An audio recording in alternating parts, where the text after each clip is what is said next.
আমি এই হাদিসটির প্রেমে পড়ে গেছি। আপনি যখন নীরবে ঘরে বসে কান্না করেন, আল্লাহ তখন ফেরেশতাগণদের উদ্দেশ্য করে বলেন, কোন জিনিস আমার এই বান্দার চোখে পানি আনলো? ফেরেশতাগণ বলেন, আপনার বান্দা সুখে নেই, আপনার বান্দা অনেক দিন হাসেনি।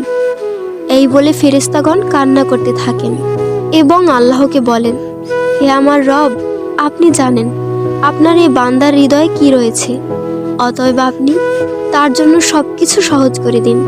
আল্লাহ বলেন, আমার এই বান্দা এমন কিছু জীবন থেকে হারিয়ে ফেলেছে যা সে অধিক ভালোবেসেছিল। অতএব আল্লাহ বলেন, আমি শপথ করছি, আমার বান্দা তার জীবন থেকে যা হারিয়েছে এর চেয়ে উত্তম জিনিস তাকে এনে দেব, যা দেখে দুনিয়া ও আখিরাতের সবাই বিস্মিত হবে। আলহামদুলিল্লাহ।